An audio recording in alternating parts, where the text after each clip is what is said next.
Hello friends, welcome to Simi's Edu Center. This is Simi here. Today we are continuing our chapter Gravitation of class 9th. आज का हमारा topic है free fall and acceleration due to gravity. First topic है हमारा free fall. Let us suppose कि एक ball है, किसी भी हाइट h से वो नीचे गिर रहा है, ठीक है। तो उसमें कौन कौन सा फोर्स लगेगा? उसमें हमारा दो टाइप का फोर्स लगेगा, एक लगेगा ग्रेविटेशन फोर्स और दूसरा लगेगा एयर का फ्रिक्शन, एयर रेजिस्टेंस और फ्रिक्शन बोल सकते हैं उसे, ठीक है। तो अगर हम नॉर्मल किसी भी हाइट से बॉल को नीचे फॉल कराते हैं तो उसमें एयर का रेजिस्टेंस और ग्रेविटेशन फोर्स दोनों लगेगा। बट अगर ये सेटअप जो है हमारा, इस सेटअप को हम वैक्यूम में शिफ्ट करते हैं तो हमारा जो ग्रेविटेशन फोर्स उसमें सिर्फ लगेगा और एयर का फ्रिक्शन उसमें नहीं होगा। तो ऐसा सेटअप जिसमें कि only under the gravitational force कोई ऑब्जेक्ट गिर रहा है, तो उस ऑब्जेक्ट को कहा जाता है कि that object are free falling. एक बहुत ही कॉमन सा एग्जांपल है, लेट अस सपोज कॉटन है 1 kg एंड आयरन बॉल है 1 kg का, तो उसको अगर हम सेम हाइट से नीचे गिराते हैं तो कौन पहले पहुंचेगा?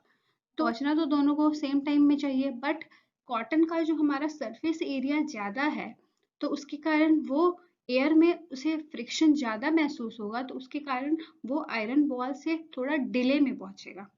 ओके, बट अगर हम ये सेटअप को वैक्यूम में शिफ्ट करते हैं तो उसमें कोई भी एयर रेजिस्टेंस नहीं होगा हमारा, तो कॉटन 1 kg और आयरन बॉल 1 kg दोनों सेम टाइम में ग्राउंड में पहुंचेगा। Next topic is acceleration due to gravity. तो अभी जैसे हमने फ्री फॉल में पढ़ा कि कोई भी ऑब्जेक्ट है वो किसी भी हाइट से गिर रहा है तो वो फ्री फॉल है। अब वो ऑब्जेक्ट जो अंडर द ग्रेविटेशनल फोर्स गिर रहा है तो वो ऑब्जेक्ट एक्सेलरेट हो रहा है, ठीक है। एक्सेलरेट हो रहा है तो उसी को हम एक्सेलरेशन ड्यू टू ग्रेविटी कहते हैं, ठीक है। इसे हम स्मॉल जी से डिनोट करते हैं और चूंकि ये एक्सेलरेशन है तो इसका यूनिट जो होगा हमारा मीटर पर सेकेंड स्क्वायर होगा। Value of acceleration due to gravity, value निकालते हैं हम एक्सेलरेशन ड्यू टू ग्रेविटी का क्या होगा। कंसीडर कीजिए कि एक बॉडी है जिसका मास m है और हाइट h है, ठीक है। h हाइट में रखा गया है उस ऑब्जेक्ट को, ठीक है। तो न्यूटन के सेकंड लॉ से हम जानते हैं कि F is equal to M A होगा। तो एम ए मतलब ए का मतलब एक्सेलरेशन, तो यहाँ पे हम ए की जगह एक्सेलरेशन ड्यू टू ग्रेविटी को पुट कर देते हैं। F is equal to M G आएगा। Gravitation force is equal to G M divided by R square. तो इस दोनों F को हम अगर इक्वेट करते हैं, F G is equal to F करते हैं, तो G M divided by R square is equal to M G. Okay, तो स्मॉल m दोनों साइड कट आउट हो जाएगा, तो स्मॉल g का जो वैल्यू होगा वो G M divided by R square होगा, ठीक है। g जो है उसमें एक्सेलरेशन ड्यू टू ग्रेविटी जो है वो स्मॉलर मास से इंडिपेंडेंट है, मतलब कि जो बॉडी है वो गिर रहा है उसका मास से एक्सेलरेशन ड्यू टू ग्रेविटी का कोई मतलब नहीं है, वो डिपेंड सिर्फ करता है जी, कैपिटल जी में, that is universal gravitation constant, mass में, और अर्थ का क्या मास है, और रेडियस में, जी एम एंड आर में, ये तीनों कंपोनेंट पे डिपेंड करता है, और ये स्मॉलर ऑब्जेक्ट के मास पे कोई डिपेंड नहीं करता है। नेक्स्ट, अगर हमें g का वैल्यू निकालना है तो G M divided by R square, G का हम वैल्यू जानते हैं कि 6.7 into 10 to power minus 11 newton metre square पर केजी स्क्वायर होता है, mass 6 into 10 to power 24 KG होता है, और radius r is equal to 6.4 into 10 to power 6 metre होता है। तो इसे हम पुट करके कैलकुलेट करेंगे तो हमारा वैल्यू 9.8 मीटर पर सेकेंड स्क्वायर आएगा। Next is variation in the value of G. अब हम जानते हैं हमारा अर्थ स्फेयर है, ठीक है, लेकिन हम कह सकते हैं कि अर्थ हमारा जो है वो परफेक्ट स्फेयर नहीं है, ठीक है। ये पोल के साइड में फ्लैटन है एंड इक्वेटर में बल्ज्ड है, मतलब बाहर निकला हुआ है वो पार्ट, ठीक है। तो इसके कारण हमारा जो जी का वैल्यू है वो वेरी करता है। हम इक्वेटर में हमारा जो वैल्यू जी का होता है वो डिफरेंट होता है और पोल्स में जो होता है वो डिफरेंट होता है, ठीक है।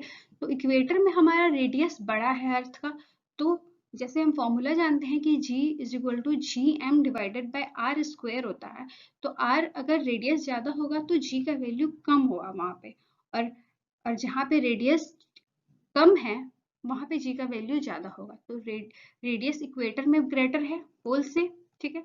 तो acceleration due to gravity equator में कम होगा और पोल्स में ज्यादा एक्सेलरेशन ड्यू टू ग्रेविटी होगा। ठीक है, तो ये होगा वैल्यू इक्वेटर और पोल के हिसाब से। बट अगर हम किसी ऑब्जेक्ट को अर्थ से कुछ हाइट ऊपर रखते हैं तो जितना हाइट हम इंक्रीज करते जाते हैं एक्सेलरेशन ड्यू टू ग्रेविटी का वैल्यू भी उस टाइप से घटता जाता है। Next is motion of object under the influence of gravitation force of the earth.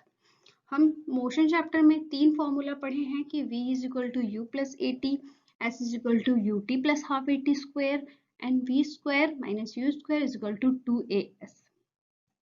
तो ये चैप्टर में हम a की जगह एक्सेलरेशन की जगह हम acceleration due to gravity put कर देंगे। v is equal to U plus G T, h is equal to U T plus half G T square and v square minus U square is equal to 2gs। Next is the difference between capital G and small g. That is capital G is gravitation constant and small g is acceleration due to gravity. Capital G का value हमारा हमेशा 6.67 into 10 to the power minus 11 newton metre square पर KG square होता है और small G का 9.8 metre पर second square. Gravitation constant G का वैल्यू वो हमेशा कांस्टेंट होगा, वो कहीं भी चेंज नहीं होगा हमारा। But acceleration due to gravity का चेंज होगा, जैसे हमने अभी पढ़ा कि इक्वेटर और पोल्स में चेंज होता है, या फिर हम मून है उसका gravitation acceleration due to gravity वहाँ पे कुछ डिफरेंट है, दूसरे प्लैनेट का डिफरेंट है, बट ग्रेविटेशन कांस्टेंट जो है वो हर जगह सेम है। एक्सेलरेशन ड्यू टू ग्रेविटी ये चेंज हो सकता है। ग्रेविटेशन कांस्टेंट का यूनिट न्यूटन मीटर स्क्वायर पर केजी स्क्वायर होगा और एक्सेलरेशन ड्यू टू ग्रेविटी का मीटर पर second square. Gravitation constant scalar quantity है and acceleration due to gravity vector quantity. Thank you.